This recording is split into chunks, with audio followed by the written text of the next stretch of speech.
தமிழ்நாட்டில் எஸ்ஐஆர் பணிக்கு பிறகாக வாக்காளர் பட்டியலில் பெயர் சேர்க்க திருத்தம் செய்ய டிசம்பர் 27, 28 மற்றும் ஜனவரி 3, 4 ஆகிய 4 நாட்கள் சிறப்பு முகாம் நடைபெறவுள்ளது.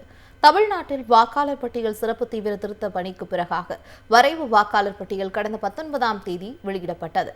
அதில் 97 லட்சத்துக்கும் மேற்பட்ட வாக்காளர்கள் நீக்கப்பட்டுள்ளனர். நீக்கப்பட்ட வாக்காளர்கள் மீண்டும் சேர்ப்பதற்கு ஜனவரி 18ஆம் தேதி வரை அவகாசம் கொடுக்கப்பட்டுள்ளது.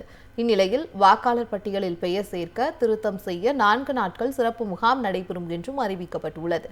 இந்த சிறப்பு முகாம் டிசம்பர் 27, 28 மற்றும் ஜனவரி 3, 4 ஆகிய தேதிகளில் தமிழ்நாடு முழுவதும் 75,000 வாக்குச்சாவடிகளில் நடைபெறுகிறது. வாக்காளர் பட்டியலில் பெயர் இல்லாதவர்கள் படிவம் 6 பூர்த்தி செய்து அதற்கான உறுதிமொழி படிவத்துடன் சமர்ப்பிக்க வேண்டும் என்றும் அறிவுறுத்தப்பட்டுள்ளது. பெயர் தவறாக இருக்கும் பட்சத்தில் அதை மாற்ற படிவம் 7ஐயும், முகவரி மற்றும் பெயர் மாற்றத்திற்கு படிவம் 8ஐயும் சமர்ப்பிக்க வேண்டும் என்றும் தேர்தல் ஆணையம் அறிவுறுத்தியுள்ளது. இதனிடையே சென்னையில் கடந்த 2 நாட்களாக நடைபெற்ற சிறப்பு முகாம்களில் 2 லட்சம் விண்ணப்பங்கள் விநியோகிக்கப்பட்டுள்ளதாக தேர்தல் ஆணையம் தெரிவித்துள்ளது. தமிழ்நாட்டில் எஸ்ஐஆர் பணிக்கு பிறகாக வாக்காளர் பட்டியலில் பெயர் சேர்க்க திருத்தம் செய்ய டிசம்பர் 27, 28 மற்றும் ஜனவரி 3, 4 ஆகிய 4 நாட்கள் சிறப்பு முகாம் நடைபெறவுள்ளது. தமிழ்நாட்டில் வாக்காளர் பட்டியல் சிறப்பு தீவிர திருத்த பணிக்கு பிறகாக வரைவு வாக்காளர் பட்டியல் கடந்த 19ஆம் தேதி வெளியிடப்பட்டது. அதில் 97 லட்சத்துக்கும் மேற்பட்ட வாக்காளர்கள் நீக்கப்பட்டுள்ளனர். நீக்கப்பட்ட வாக்காளர்கள் மீண்டும் சேர்ப்பதற்கு ஜனவரி 18ஆம் தேதி வரை அவகாசம் கொடுக்கப்பட்டுள்ளது.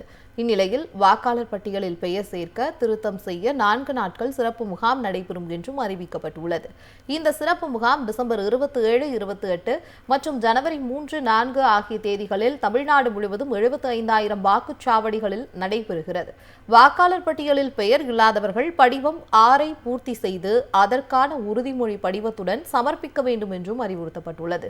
பெயர் தவறாக இருக்கும் பட்சத்தில் அதை மாற்ற படிவம் 7ஐயும், முகவரி மற்றும் பெயர் மாற்றத்திற்கு படிவம் 8ஐயும் சமர்ப்பிக்க வேண்டும் என்றும் தேர்தல் ஆணையம் அறிவுறுத்தியுள்ளது. இதனிடையே சென்னையில் கடந்த 2 நாட்களாக நடைபெற்ற சிறப்பு முகாம்களில் 2 லட்சம் விண்ணப்பங்கள் விநியோகிக்கப்பட்டுள்ளதாக தேர்தல் ஆணையம் தெரிவித்துள்ளது.